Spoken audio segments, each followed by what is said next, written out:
"Get your hands off my truck before I call the police."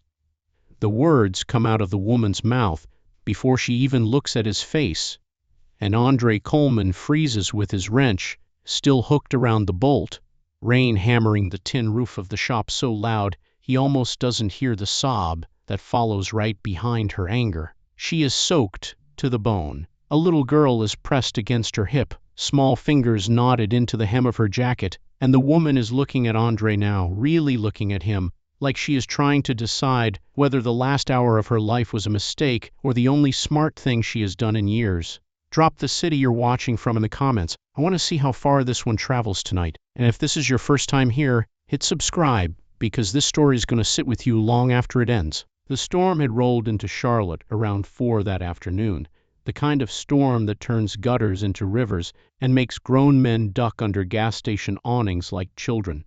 Andre Coleman had been under a 2016 Silverado for the better part of 2 hours, replacing a starter that had no business failing on a truck with 60,000 miles, when the bell over his shop door rang twice, fast, like someone had hit it with their shoulder instead of their hand. He rolled out from under the truck on the creeper, wiped his palms on a rag that had stopped being useful for wiping anything an hour ago, and found a woman standing just inside the doorway with rain running off her jacket in sheets. Simone Ward. He knew her name the way you know the names of people who orbit the edges of your life without ever quite entering it. She worked nights at Carolina Mercy. She picked up her daughter from the elementary school 2 blocks from his shop, most days at 3. And 6 months ago she'd brought in a Camry with a check engine light that turned out to be nothing but a loose gas cap, and she'd tipped him $20 for looking at it for free, and he'd tried to give it back, and she'd said, "Buy your daughter something," in a voice that made it clear the conversation was over. Now she was standing in his shop at 6:40 on a Tuesday with a 7-year-old girl practically fused to her side, and neither of them was moving to get out of the rain still finding its way through the door. "Miss Ward," Andre said. "You all right?" She didn't answer that. She looked at him instead, the particular look of someone doing arithmetic in their head and not liking any of the sums. Andre set the rag down. He had learned a long time ago that some silences need to be given room, not filled. "I need to ask you something," Simone finally said, "and I need you to let me get all the way through it before you say no." He nodded once. "Okay." Her daughter, Maya, had her face angled down and to the side, the particular posture of a child trying to disappear inside herself. Andre had seen that posture on his own daughter Zoe more times than he could count in the first year after her mother died, and something in his chest tightened at the recognition of it on a stranger's kid. "There's a father-daughter day at Maya's school Friday," Simone said. Her voice was steady in the way voices get steady right before they crack, over-controlled, over-rehearsed. "They've been building it up for a month. Every kid in that class has been talking about it since September." She stopped, started again. "Maya's father hasn't seen her in 3 years. He's not part of this. He was never going to be part of this." Andre said nothing. "Her teacher called me yesterday," Simone continued. "She said, Maya's been telling the class her dad is coming Friday, that he's a mechanic, that he fixes trucks for a living, and he's going to show up in his work jacket and everybody's going to see." Simone's jaw tightened. "I asked her why she said that. She said—" Simone's voice finally broke on the next word, just slightly, just enough. She said because it felt true. Maya's fingers curled tighter into her mother's jacket.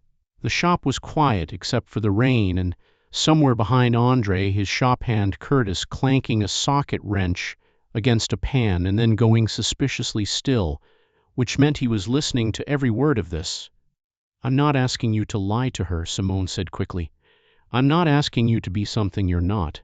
I'm asking if you would come Friday morning, just for 2 hours, just so she's not the only kid standing there with nobody." She exhaled like she'd been holding that breath since she parked the car. "I know this is insane. I know I have no right to walk into your shop and ask you this. I sat in my car for half an hour trying to think of literally anyone else, and every name I came up with felt wrong, and yours didn't, and I don't know what that means, but I'm here." Andre looked at Simone for a long moment. Then he looked down at Maya, who still hadn't lifted her head. "Tell me why me," he said quietly. Simone blinked, thrown by the specificity of the question. Out of everyone you know, Andre said. Everyone at that hospital, everyone in your family, everyone at that church you go to on Sunday. Why me? Simone opened her mouth, closed it. I don't fully know, she admitted. I think Maya does. For the first time, Maya lifted her head. Her eyes were red-rimmed, swollen from crying that had clearly started somewhere else and hadn't finished yet. She looked at Andre with the direct, unguarded seriousness that children have before the world teaches them to hide it. Because you gave me a badge, she said, in a voice barely above a whisper. Andre's chest did something complicated. 2 months earlier, Maya had started walking to the shop after school instead of the aftercare program at the rec center, a fact Simone, working back-to-back doubles most weeks, hadn't known until just now, watching her daughter say it out loud for the first time. Maya had sat on the bench by the bay door most afternoons, watching Andre work, asking questions with the patient persistence of a kid who genuinely wanted the answers, not the attention. One afternoon he'd made her a laminated card that said Junior Mechanic, Coleman Auto, mostly to give her something to hold on to while she watched. She had treated it like he'd handed her a trophy. He hadn't known what it meant to her. He was finding out now, in real time, in the middle of his own shop, with rain still coming down outside. Andre Coleman was 34 years old, and for the last 7 of those years, he had built his entire life around a single, quiet ambition: to keep the lights on at Coleman Auto, to keep Zoe fed and clothed and unafraid, and to someday buy the building he'd been leasing since he was 27, so that no landlord could ever again raise the rent past what a man with grease under his nails could reasonably scrape together. Renee had died in a car accident on the Outer Belt 3 years earlier, hit by a driver who ran a red light doing 51 miles an hour and walked away with a broken wrist, while Renee never woke up again. And Andre had spent the first year after that mostly just breathing, showing up to the shop because Zoe needed to eat, going home because Zoe needed somewhere to sleep, and doing very little in between except survive, one day at a time. He had learned, in that year, exactly how much a man could carry without anyone around him noticing he was carrying it. He had also learned, slowly and without ever quite deciding to, how to close a door on the parts of himself that used to reach toward other people, because reaching cost something he wasn't sure he had left to spend. He didn't talk about any of that to customers, and he rarely talked about it to friends. He kept the mantle in his living room with Renee's photograph on it, the one from their anniversary trip to Savannah, her laughing at something he'd said, afternoon light on her face. And some nights he talked to it, quietly, in the shop more than the house, telling her about the week, about a transmission that had given him trouble, about Zoe's report card. It was not a dramatic grief. It was the ordinary load-bearing kind, the kind that becomes part of the architecture of a life instead of an event inside it. He sent Curtis home early. He pulled 2 folding chairs to the clean side of the shop, made coffee out of habit more than need, and sat down across from a woman and a child who had walked in soaking wet and desperate. "How long has she been coming here?"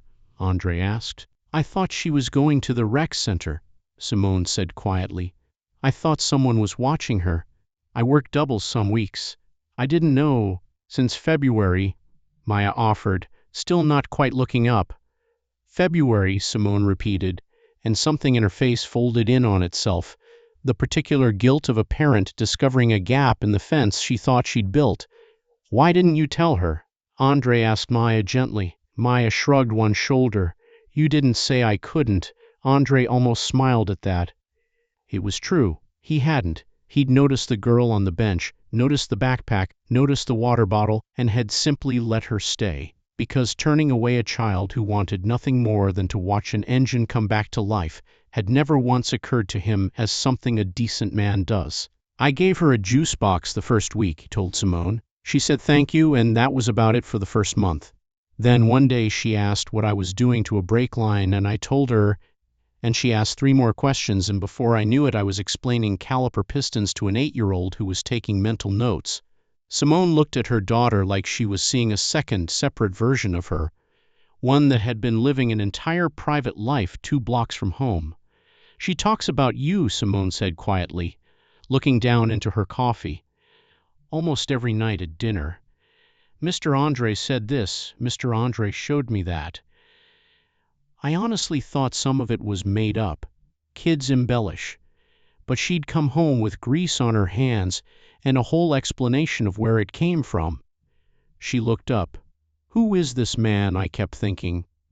"And why does my daughter trust him more than anyone she's ever met?"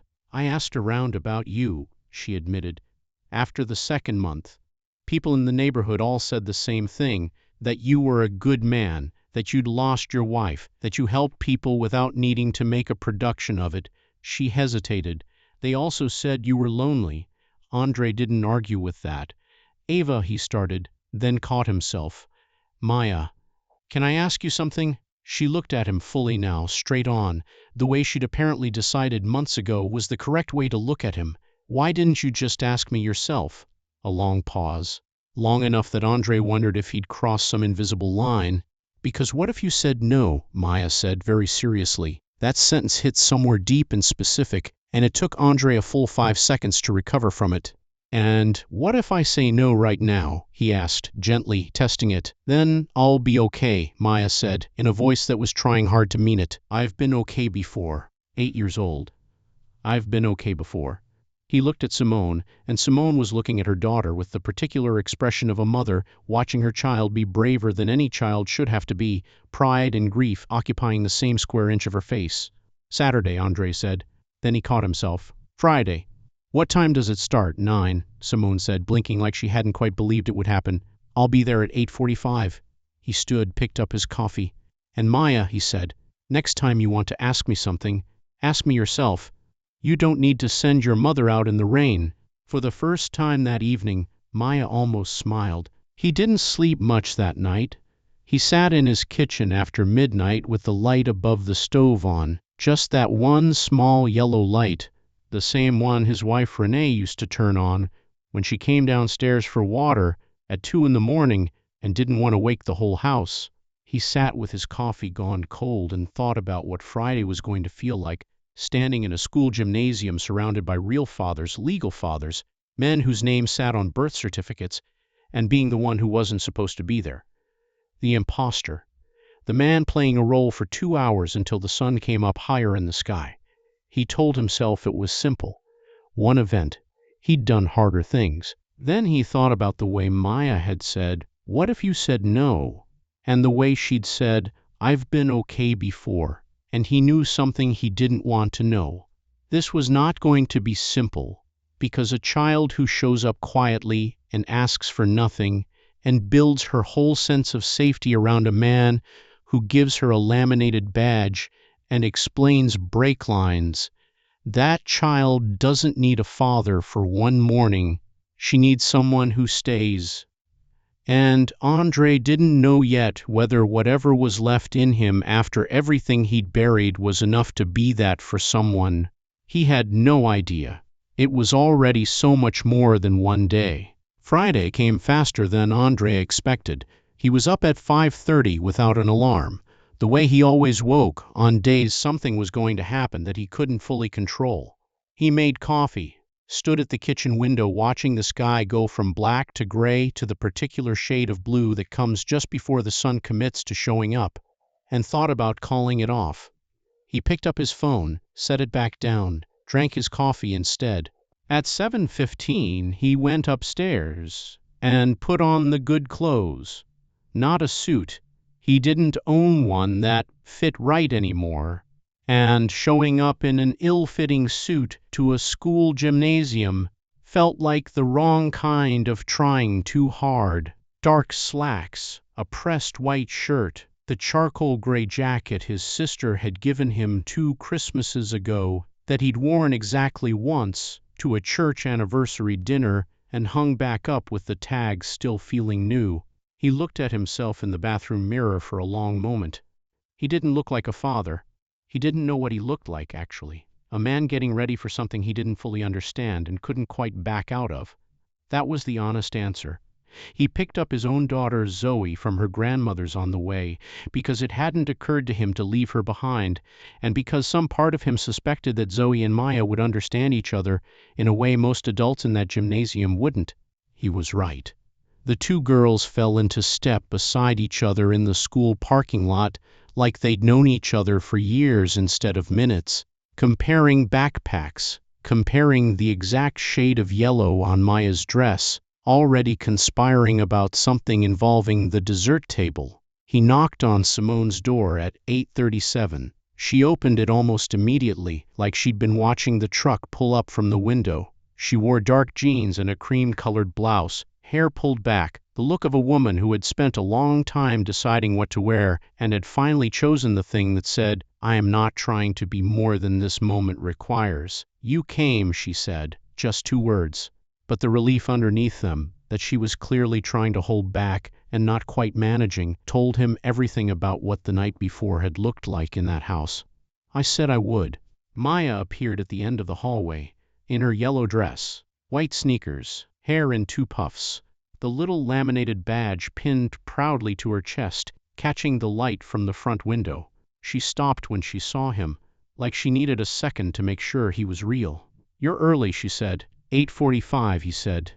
"Like I told you." She walked straight up to him and held out her hand, formal, deliberate, like she'd decided this was the proper way to start the day. He shook it. "Okay," she said, "let's go." They drove to the school with the radio on low, an old Anita Baker song coming through the speakers, and Simone glanced at him sideways with a small, surprised look, like she hadn't expected that. "My wife's playlist," he said without thinking, then wondered if he should have said it. But Simone just nodded, quiet and respectful, the way a person nods when they understand they're in the presence of something tender that doesn't need commenting on. They arrived at Ridgeview Elementary at 8:52. The parking lot was already filling. Minivans, pickup trucks, men in weekend clothes walking alongside little girls in dresses and braids and matching bow sets, everybody moving toward the gymnasium entrance with the loose, easy energy of people who belonged there. Andre parked, turned the truck off. For just a moment nobody moved. Then Maya opened her door, climbed out, walked around to the driver's side, and stood on the pavement, looking up at him with her hand at her side, waiting. He got out. He reached down. She slipped her hand into his without hesitation, and they walked toward the building, Simone falling into step 2 paces behind, and Andre heard her make a small, controlled sound, the kind a person makes when they're pressing something back down before it gets away from them. He didn't turn around. He just walked inside. The gymnasium had been transformed. Long tables covered in paper tablecloths, handmade decorations hanging from the bleachers, a banner across the far wall that said Father-Daughter Day, in big block letters colored in by the students themselves. Every letter a different color, slightly uneven, completely sincere. There were maybe 40 families already inside. Noise, movement, little girls running toward each other in their good dresses. Then it started, the eyes. Andre felt it before he fully processed it. The slight shift in attention when they walked through the doors, heads turning, not everyone, not all at once, but enough. A cluster of men near the bleachers who looked up when he came in, 2 volunteers at the sign-in table who made eye contact with each other in a way that lasted a half-second too long. He kept walking, Maya's hand in his. A little girl with long braids came sprinting across the gym floor and skidded to a stop 3 feet in front of Maya. "Maya, you came, and he's here." She looked at Andre with the frank, uninhibited assessment only children deploy. "You're tall," she announced. "I've been told," Andre said. "I'm Destiny," the girl said. "Maya talks about you all the time." "Destiny," Maya said flatly, the tone of a person who needs their associate to dial it back immediately. Destiny did not dial it back. "You know everything about cars, right? Can you fix a go-kart?" "I have a go-kart that needs fixing." From behind them, Andre heard Simone suppress a laugh. He felt it move through him too, low and warm and unfamiliar, The feeling of being in the middle of something small and ridiculous and surprisingly good. Bring it by the shop, he told Destiny. Absolutely seriously. I'll take a look. Destiny's eyes went wide. She grabbed Maya by the arm. He's going to fix my go-kart, she said, in the reverent tone of someone who has just witnessed a miracle. Maya allowed herself exactly one small smile, then tugged Andre toward the sign-in table. The morning moved in a way Andre hadn't anticipated. He had expected to sit at a table and endure it, smile when required, make small talk, get through the hours until he could go back to being the man he knew how to be. That was not what happened. Maya never let go of his hand for the first 40 minutes, not when they signed in, not when they found their table, not when a teacher came over and said, "Oh, this must be your dad." And Maya said, "Yes, ma'am." With so much simple conviction, Andre had to force himself not to look away. The first activity was a trivia challenge. Dads and daughters in teams of 2, questions about cars and tools and how things worked. Maya answered 4 out of 5 questions before Andre could even formulate his own response, and the other dads at the table laughed, and one of them said, "Man, she knows more than I do," and Andre said, "She's been paying attention," and the pride in his voice was not something he had planned. Around 10:15, while they waited for the second activity to start, a heavy-set man with a friendly face and a daughter climbing on his arm sat down across from Andre and just started talking about the Panthers, about a transmission job gone sideways on his own truck, about how fast daughters grow up and how you never believe it until it's suddenly true. Howard. Andre talked back, naturally, easily, the way he used to talk before talking required effort. At 10:45, Maya's teacher, a small woman named Mrs. Alvarez, the kind of calm authority that comes from 20 years in an elementary classroom, pulled up a chair without asking and folded her hands on the table. "Mr. Coleman," she said, "I'm glad you came, appreciate the invite. Maya talks about you quite a bit," Mrs. Alvarez said, glancing toward the craft table, where Maya had drifted to negotiate over a blue marker with Destiny. "She has since September." "September," Andre repeated. "She started here in August." "New school, new neighborhood," Mrs. Alvarez said. She didn't know anyone those first couple of weeks. She chose her next words carefully. "Maya is a child who holds things very close. She watches first. She doesn't give her trust easily." She looked at him directly. "By October, she was telling me about the auto shop. By November, she was telling her table group things she'd learned about engines. By December, other kids were asking her questions about cars because they knew she knew the answers." Andre was quiet. "She told them her dad taught her," Mrs. Alvarez said, not with judgment, just with the plain weight of the fact itself. "Not once, consistently, over months." She paused. "I want you to understand what that means, Mr. Coleman. A child who comes from an unstable situation, and I say this with nothing but respect for Simone, who is doing everything she can. A child like Maya builds her sense of safety around whatever is most reliable in her life. Whatever keeps showing up, whatever doesn't leave." She stood, straightened her lanyard. "I don't know what you planned when you came here today, but I want you to know what's at stake, not to pressure you, just because I think you're the kind of man who'd want to know." She paused at the edge of the table. "She polished that badge, you know. I could see it from across the room when she walked in this morning." Then she walked away. Andre sat with that for a moment. Around him the gymnasium kept moving. Voices, laughter, sneakers squeaking on the floor. Simone was at the refreshment table, the first real conversation Andre had seen her relax into all morning. Maya was back at their table, drawing something on craft paper with total absorption. A car, not a cartoon car, an actual car rendered with the serious effort of a child who had spent real time studying the real thing. 4 tires with careful tread marks. An engine block suggested under the hood. A small figure in the driver's seat with a badge on. He sat down next to her. "What kind of car is that?" "Silverado," she said immediately. "Like the one you were fixing when Mom and I came to the shop. I looked it up." "You looked it up?" I wanted to know what you were fixing, she added another careful line to the hood. The engine in a Silverado is really complicated. Some of them, I read a transmission rebuild can take like 16 hours. That's about right. That's longer than 2 school days. She finally looked up from her drawing. Do you like doing it? Fixing things that are broken? Andre felt the shift, the specific quality of that question, the way it wasn't really just about transmissions. Yeah, he said. I do. Maya considered that. Me too, she said, as if they had just agreed on something important. The second activity was a father-daughter relay race. They came in third because Andre's stride was too fast on the turn, and Maya's short legs couldn't keep pace on the curve, and they crashed into the cone and had to restart. And Maya said, dead serious, we need to calibrate, and Andre laughed, a real laugh, full and unguarded, the kind that arrives before your brain can edit it. Heads turned, not because it was loud, but because it was real, and real things carry a frequency people recognize without knowing why. It was a few minutes after noon when things shifted. Lunch was set up on the long tables, sandwiches, chips, lemonade, and Andre was in line behind Maya when he felt it, the slight change in the energy of the room. He looked up.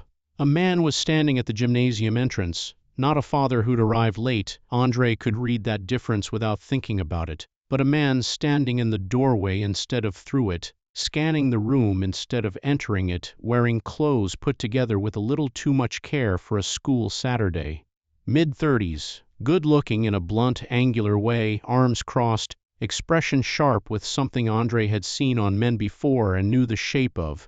Entitlement, looking for somewhere to land. Simone looked up and saw him too. The cup in her hand stopped halfway to her mouth. Her face didn't collapse.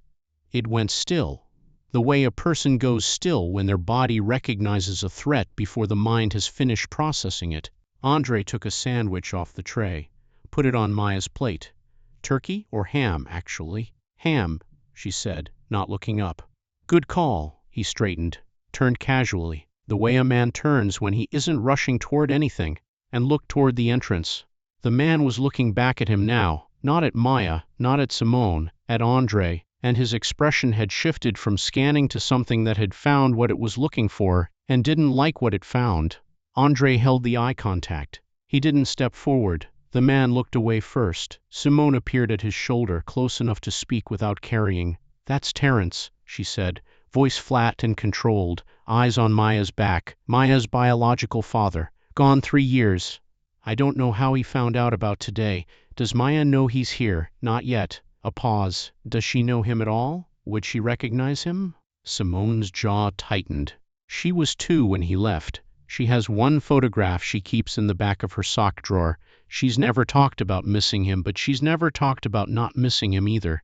She's 8, which means she feels everything and says exactly as much as she decides to say. Is he here to cause a problem? Andre asked. A very small silence, the kind that answers the question on its own. He's here because people are talking, Simone said. Someone told him about today, about you, about what Maya's been saying at school. She looked at Andre directly. He's not here for her, Andre. I know what it looks like when someone's here for their child. This isn't that. She was right. Andre had already read it in the first 10 seconds. A man who comes for his daughter walks into a room and his eyes go to the child first. Instinct, love, whatever you want to call it. It points. It always points. Terrence Ward had walked into that gymnasium and looked for Andre first, and that told him everything he needed to know about what kind of afternoon this was becoming. Okay, Andre said quietly. Okay, Simone said, like she wasn't sure what she was agreeing to. I'm not going anywhere, he said, simple, level. Terrence didn't approach immediately. He disappeared from the doorway, not from the building, just from that spot, which was somehow worse than staying visible. 12 minutes later he came in through the side entrance near the hallway, walking like he owned the floor, hands out of his pockets, jaw set, headed for their table. Andre put both hands flat on the table, didn't stand, let Terrence come to him. Simone, Terrence said, pleasant on the surface, thin underneath. Didn't know you'd be here. This is our daughter's school event, Terrence. Where else would I be? Terrence's eyes moved to Andre, then, deliberately, to Maya, and Andre watched carefully, counted the seconds. 3 seconds before Terrence's eyes moved back to him. 3 seconds. That was the whole story right there. Don't think we've met, Terrence said. Andre Coleman, Terrence Ward. He let the last name sit with extra weight, planting a flag. I'm her father. I know, Andre said. Simone mentioned you. That landed harder than Terrence expected. He recovered fast, but not fast enough to hide the half-second it cost him. I want to take her to lunch, Terrence said. Just us. Outside. She doesn't know you, Simone said. That's not negotiable. I'm her father, Terrence said again, as if repeating it might make it more true. You were her father, Simone said, quiet and final. You chose to stop. Those aren't the same thing. The table had gone quiet. 2 nearby tables had gone quiet too. Maya was staring down at her plate, holding her fork like a task instead of a tool. Andre leaned 4 inches closer to her, not dramatically, just closing the distance, and felt her shoulders drop 1 degree. Terrence noticed. His jaw tightened. You know what this looks like, he said to Andre. People are saying you're trying to replace me. Andre looked at him for a long moment. I don't spend much time on what people are saying. He paused. How many of her birthdays did you make it to? The gymnasium was so quiet, Andre could hear the fluorescent lights, humming. Terrence's mouth opened, closed. Nobody's replacing you, Andre said, without any heat in it at all. You did that yourself. I'm just the man who showed up. Terrence looked at Maya, tried a softened voice that arrived 2 beats too late to be real. Hey, baby girl, don't you want to come say hi to your dad?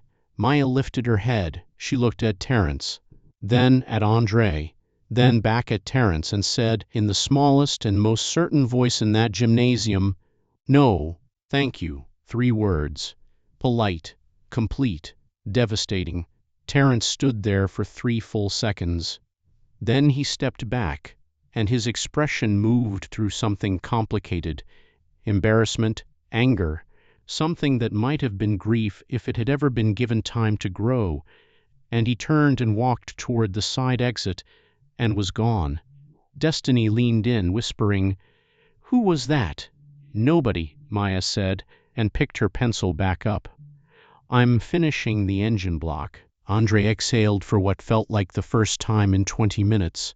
Across the table, Simone's hand was flat against the tablecloth, and her eyes were on her daughter's bent head, and she was working very hard to hold her face together.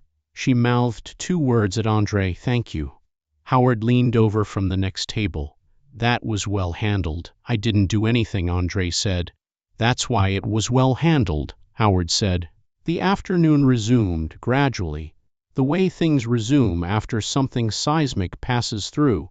Noise building back up, children remembering they were at a party. The last activity was a craft project, a small wooden picture frame each daughter would paint with her dad. Maya wanted it to look like the Silverado, the specific blue-gray of the truck he'd been fixing the day they met. They argued gently for 4 minutes about the right shade of blue, which was the most purely normal thing Andre had done in years.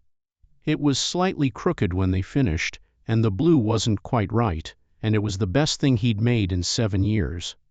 Walking to the parking lot at 3:10, Maya between them holding the still, damp frame flat in front of her, Simone said quietly, He might not let this go. I know, Andre said. He doesn't want her, Simone said, not angry, just worn through on the fact of it. He wants to be the one who decides. That's different. But it still causes damage. I know that too. He drove them home with the radio low. Maya announced from the back seat that the frame should go in the garage, not her room, because that's where it made the most sense. The Silverado's already been picked up, Andre told her. It's gone. A beat. Well, the next car then, she said, completely untroubled by the amendment. He dropped them at Simone's at 3:45. Maya climbed out with the frame and said formally, Thank you for coming, like she was closing a board meeting, then disappeared inside. Simone stood at the foot of the porch steps, Can I ask you something? And I need you to be honest. The real reason, not the polite version. Okay, why did you say yes? Andre thought about it honestly. Because she said she'd be okay if I said no, and I believed her, and that bothered me. An 8-year-old was managing my feelings so I wouldn't feel guilty about saying no. He paused. I've been on the other side of that. Someone trying to make themselves smaller so you don't have to feel like the person who walked away. I don't have any interest in being that person. Simone was quiet for a moment. She hasn't been this calm in months, she finally said. Since you started letting her sit in the garage. I thought it was school or just growing up, but when she comes home from the shop, she's steadier. She's herself. Simone, Andre said, I need to tell you something. I'm not in a position to be something I'm not. I can't promise things I don't know yet. I don't fully know what this is. I've been alone for 7 years and I'm good at it now, and I don't fully trust the part of me that wants to be anything else. He paused. But I'm not going to stop showing up. Not because I agreed to something, because I'm choosing to, and I'll keep choosing it until I can't. You need to know what you're working with, which is a man trying to figure something out in real time who might not always get it right. Simone looked at him for a long moment, the afternoon light in her eyes. I've been alone for 6 years with a child whose father chose himself, she said. I know exactly what the wrong kind of man looks like. A pause. I also know I've never in my life heard a man say out loud what you just said to me. I'll call you about next week, she said. If that's all right? That's all right. She went inside. Andre stood on the walk an extra 30 seconds for no reason he could fully explain, then drove back to the shop, changed into his work clothes, and started on a 2014 Accord that had been waiting 3 days for him. He needed to do something with his hands. He'd been working about 40 minutes when his phone buzzed. A text from a number he didn't recognize. You think this is over? She's my blood. I'll see you in court if I have to. Enjoy your little day. He read it twice. Terrence. He set the phone face down and picked up his wrench. An hour later, his phone buzzed again. Simone, no text, just a photo. Maya's room, the small desk in the corner, the painted wooden frame propped against the wall, slightly crooked, almost bright blue, careful tire tread, the small hood detail. She'd brought it inside after all. Underneath, one line, it belongs near her. Andre sat down on the stool by the workbench for a while. The sun was almost down, which meant the day was officially over, which meant everything he'd agreed to had technically concluded. One afternoon, just until sunset, that was the deal. He looked around the shop, the half-finished Accord, the toolbox his father had given him, the bench where Maya had sat for 6 weeks watching him work. He thought about Terrence's text. He thought about Simone at the foot of her porch steps. He thought about Maya saying no, thank you, 3 words containing every year Terrence had missed. He thought about the frame on the desk. It belongs near her. He picked his wrench back up. He wasn't going anywhere. And somewhere without ceremony, without a single dramatic moment to mark it, because the most important decisions almost never announce themselves, something in Andre Coleman settled into place. Not with force. With the quiet, irreversible certainty of something that had always been true, finally allowed to be true. The sun went all the way down. He stayed. The Monday after Father-Daughter Day, Andre opened the shop at 6:45 like always. 2 oil changes, a brake job, the Accord still needing its final alignment check, a normal morning and a long sequence of days that had, for 7 years, been largely indistinguishable from one another. Except at 3:51 that afternoon the bell rang. He heard a backpack hit the bench, a water bottle set down beside it, the particular sound of a child settling into a specific seat in a specific way that said, this was not new, this was habit, this had its own groove worn into the afternoon. How was school? He asked. Fine. We had a substitute in math. She didn't know how to work the projector, so we just did worksheets. Learn anything? Not from her, Maya said.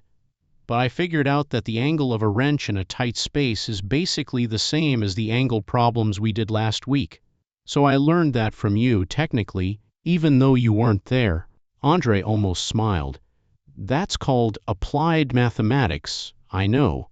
I told my teacher and she said I should write it up for extra credit. Did you? I'm doing it now. They worked in parallel for 90 minutes without saying much. Maya on homework, Andre on the coolant flush that had been waiting since the week before, occasional questions drifting between them. What's that tool called? Why does that hose connect there? At 5:30 Simone's Corolla pulled up, and she came in still in her scrubs, tired in the way Andre was starting to recognize as her default, not weakness, just the look of someone who had given everything available to give and was running on the reserve tank. She walked here from school again, Simone said. Not a question, apparently, Andre said. I told her to go to the rec center. I know, Maya said, not looking up.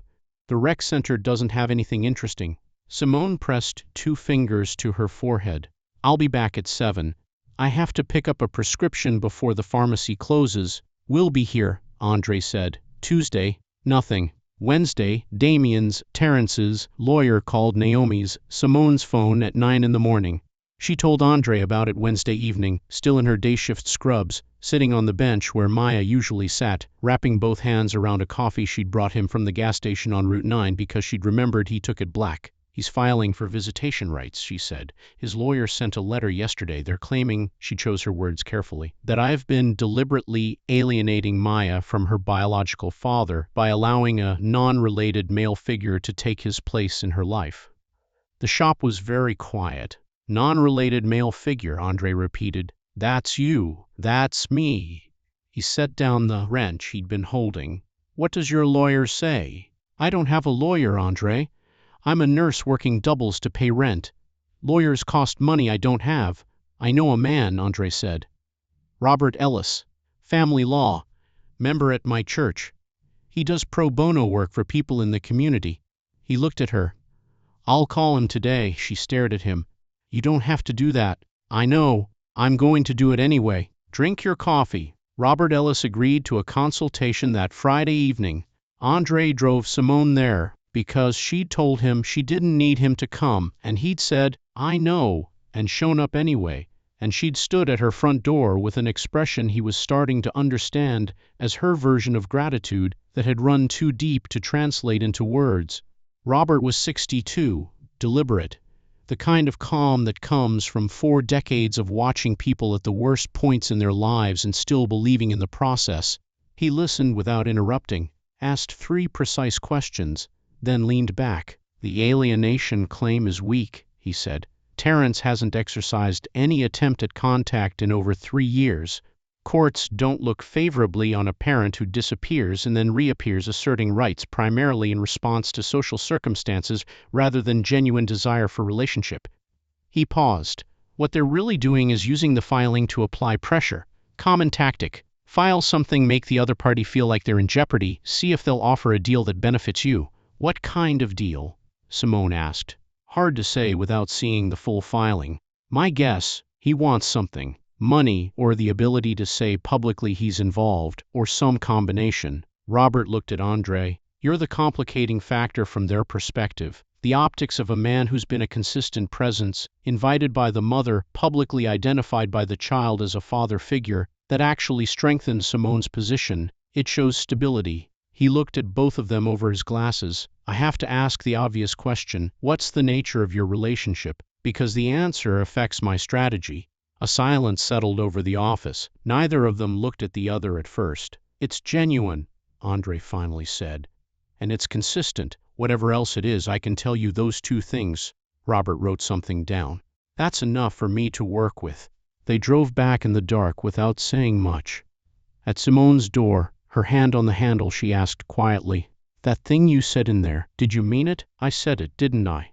She looked at him with an expression he was starting to recognize. The one that meant she was deciding how much to trust what she was seeing, how much to let herself believe the evidence in front of her. It was a careful expression, hard won, the expression of a woman who had learned that the gap between what men say and what they do could be wide enough to fall into and never climb back out of.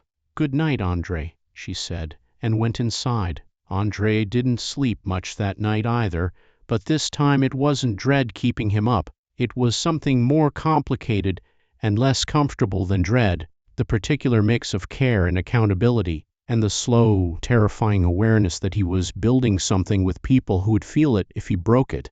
He sat with that question in his kitchen under the small yellow light until nearly 1, and decided the next morning would have to be sufficient.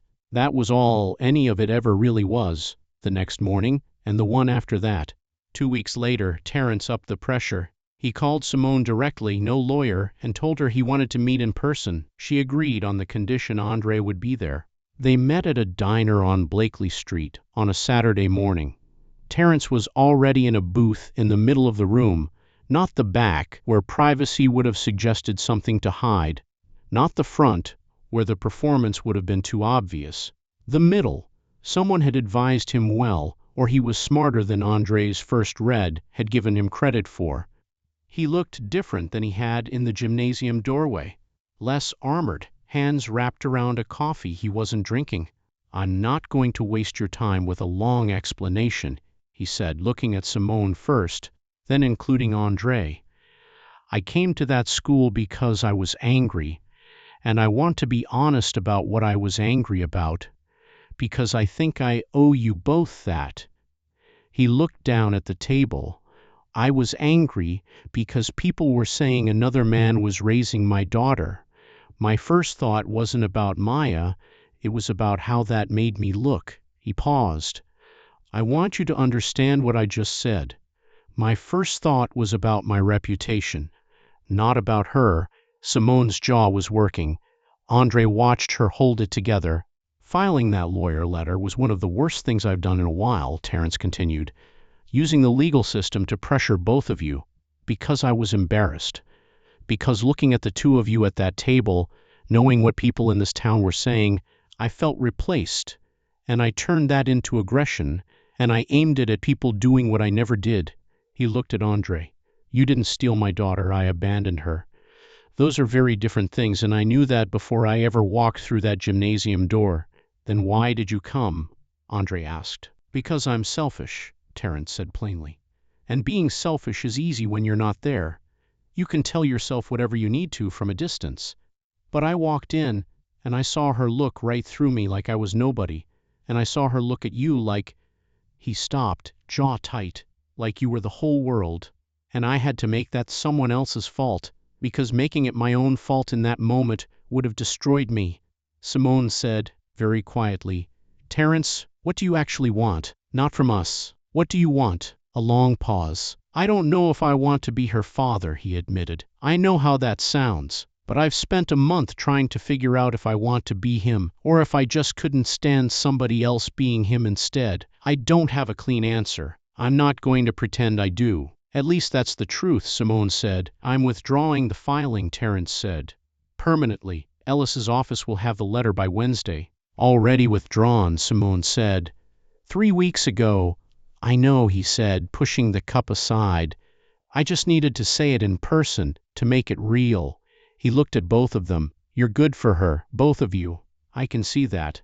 And I'm not going to be the person who damages it because of my ego." He stood, left $20 on the table, looked at Simone. "I'm sorry for the absence and the return and everything in between." Then he looked at Andre. "Take care of her." "I will," Andre said. Terence walked out. Through the window they watched him sit in his car for almost a full minute before he finally drove away. That wasn't the only place the world tested them that spring. 2 weeks after the diner, Andre took Simone and both girls to a sit-down restaurant on Providence Road to celebrate Zoe's 8th birthday, and they stood at the host stand for 11 minutes while 3 other parties, all white, were seated ahead of them, the hostess apologizing each time with a tight, unconvincing smile and a reservation system that never seemed to produce their name. When they were finally seated, it was at a table beside the kitchen doors, and the waiter took 20 minutes to bring water and got Maya's order wrong twice. Andre said nothing about any of it in front of the girls. He paid the bill, left a good tip anyway, because punishing a 19-year-old server for a manager's seating chart wasn't the fight he was interested in having. And in the parking lot afterward, Simone stood by the truck with her arms crossed and said, quietly, "So the girls wouldn't hear. I saw it too." He said, "I know you did." That was the whole conversation. It didn't need to be longer than that. A month later, a loan officer at a regional bank denied Simone's application to refinance her car, a routine, low-risk request with a spotless payment history behind it, citing insufficient documentation, and then approved an application from a coworker with a worse credit score 2 weeks later without asking for anything extra. Simone didn't fight it. She just switched banks and told Andre about it in passing, the way you mentioned weather, because by then she'd stopped expecting the world to hand her explanations for things like that, and had learned instead to simply route around them and keep moving. Andre kept a mental list of moments like that, not to nurse them, but because Ava, watching everything the way she watched everything, had started noticing them too, and he wanted to be ready with an answer the day she finally asked him why. She asked him in April, sitting on the shop bench with her homework closed in her lap, "Why do people look at us funny sometimes?" At the restaurant, at the bank, Andre set down his wrench. "Some people," he told her, "haven't learned yet that a family looks like whoever loves each other enough to stay. That's not your problem to fix, it's theirs." Maya considered that with her usual seriousness, then picked her homework back up, and Andre understood that she would carry the answer with her longer than she'd carry the question. 9 months moved through them the way real time does, not in scenes, but in accumulation. Friday dinners at Simone's, where Maya's spaghetti gave way to a rotating menu as Simone let Andre see that she was, in fact, a very good cook who had been using her daughter as a buffer while she figured out how much of herself to lay in front of him. Saturday mornings at the shop, where Maya graduated from watching to handing him tools with the focused competence of someone who had studied the inventory and knew exactly where everything lived. Sunday afternoons that started as nothing in particular and became the part of the week Andre protected most fiercely without ever saying so out loud. In January, Mrs. Alvarez called Simone about an essay assignment. Write about someone who taught you something important, someone who changed how you see the world. Maya turned in 6 pages, voluntarily, the longest paper her teacher had ever received from a 3rd grader. It was about engines, about how understanding something broken taught her not to be afraid of broken things, about how complicated didn't mean impossible, about how some things just needed someone patient enough to stay with them until they worked again. Andre listened to Simone read parts of it to him over the phone from a hospital supply closet, her voice cracking twice, and he had to sit down on the creeper under the truck he was working on and just breathe for a minute before he could speak again. In March, on an ordinary Tuesday evening, at Simone's kitchen table, with Maya running a bath down the hall and the smell of dinner still in the air, Andre reached into his jacket and set his late wife's ring, reset in a new band, the stone the same, the setting entirely new, on the table between them. "I'm not good at speeches," he said, "but I know I don't want to keep leaving at the end of the night. And I know that girl down the hall has had enough people disappear on her. I intend to be the thing that doesn't move, whether you say yes or not. I'd rather do it as your husband." Simone said yes the way she said most things once she'd finished deciding, simply, without ceremony, as if the outcome had been obvious for a while, and she was only just now letting him catch up to it. They married in June, by the lake, because Maya insisted, and because some things are beautiful, and you just let them be. Maya walked Andre down the aisle, instead of away from anything, in a new yellow dress, the laminated badge, polished that morning Andre knew without being told, pinned to her chest. Zoe stood beside her, the whole ceremony, like a second bridesmaid.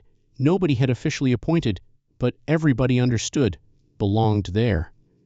At the reception, Maya stood up, uninvited, tapped a cup of sparkling cider against her plate, until the tables quieted, and said the thing that made the whole afternoon go still. "My dad came to my school because I asked him to," she said, looking straight at Andre. "You always say you just showed up, like that's small. It's not small. A lot of people could have shown up and didn't. You did, every single time. That's what makes you my dad." Not paperwork, not blood, you. Andre couldn't speak for a moment. He didn't try. He just reached across the table and took his daughter's hand, because that was the word now, the only word, and let the whole warm, improbable truth of the afternoon settle over him. 4 months after the wedding, he filed the adoption papers. Terence had sent a short, handwritten letter the week after the wedding, stating plainly that he had no objection, that he believed it was in Maya's best interest, and that he was signing it freely, without coercion. Andre read it twice and felt something complicated and generous move through him. Not forgiveness exactly, but something close enough to matter.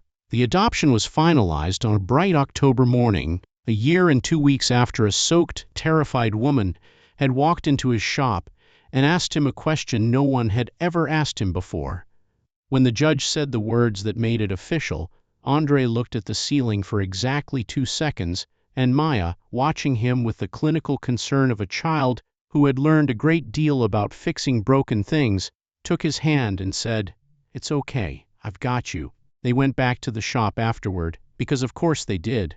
Maya pulled on the small pair of work gloves he'd bought her that fall, looked around the bay at everything that was now, in every real sense, hers, and asked what they were working on.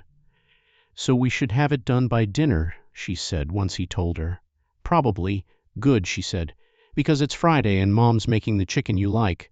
Andre looked at his daughter, this girl who had seen something true in him before he'd been ready to see it in himself, who had built an entire quiet architecture of hope around a laminated badge and a man who simply kept showing up and understood fully what he had been given. "Thank you," he said. "For what?" "For knowing." She gave him the small, certain nod that was her way of accepting something important without making a production of it, and turned back to the truck they were fixing.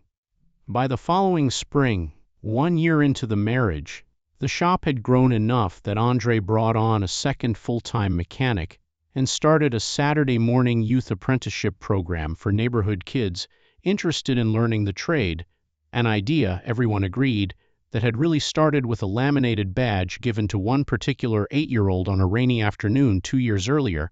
14 kids came through the program that first year. 3 of them, including Destiny, could rebuild a basic starter motor unsupervised by the time they turned 12. 2 years after the wedding, Simone was promoted to charge nurse on her unit, a role she'd said for years she didn't want because it meant more responsibility and less time at home, and then took anyway because Andre had rearranged his own schedule without her asking so that someone would always be home when Maya and Zoe got out of school.